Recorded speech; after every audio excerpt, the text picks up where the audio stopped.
Good evening. Welcome to Washington. I'm Brett Baer. It's all about your money this week here in the nation's capital, how much the government takes and how much it allows you to keep. President Trump's quest for tax reform has spawned more intense fighting among Republicans, much of it over the future of establishment Republican senators and the leader of the GOP caucus, Senate Majority Leader Mitch McConnell.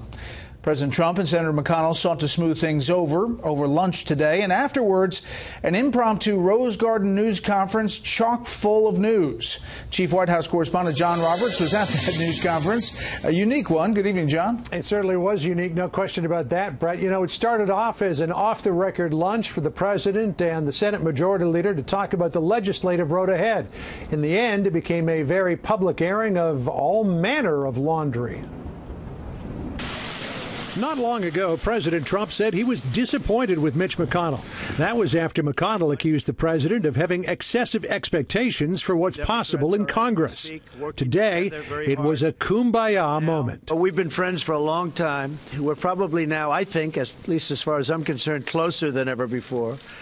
And the relationship is very good. We're fighting for the same thing. The show of solidarity in the Rose Garden came right after President Trump seemed to agree with his former chief strategist Steve Bannon, who is targeting establishment Republicans in primary elections. We're not getting the job done.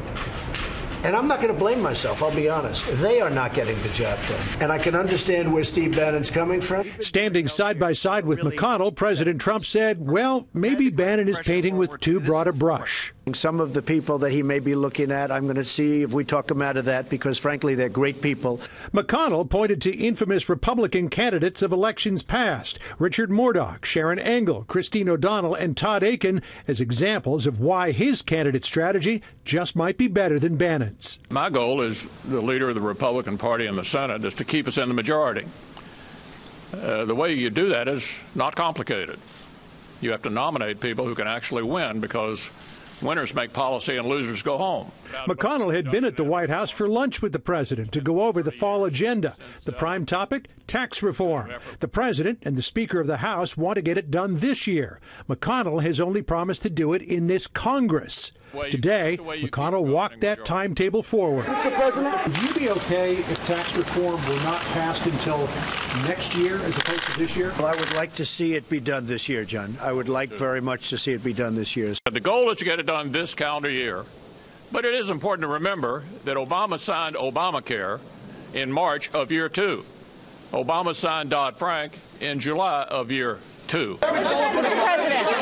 In an extraordinary scene, the president fielded shouted questions for some 45 minutes, making no apology for cutting Obamacare subsidies. The insurance companies have made a fortune with Obamacare, an absolute fortune.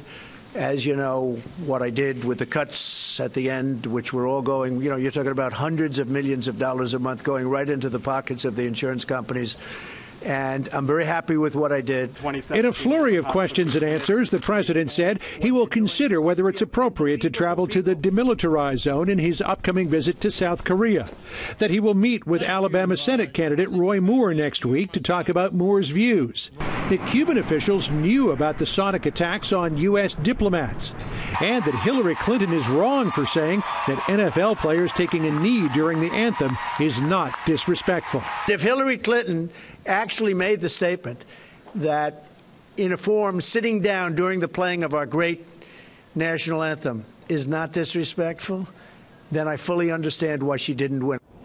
Today's proclamation from the president that all is well between him and the Senate Majority Leader follows similar pronouncements a couple of weeks ago from the Secretary of State Rex Tillerson and one last week from Chief of Staff John Kelly.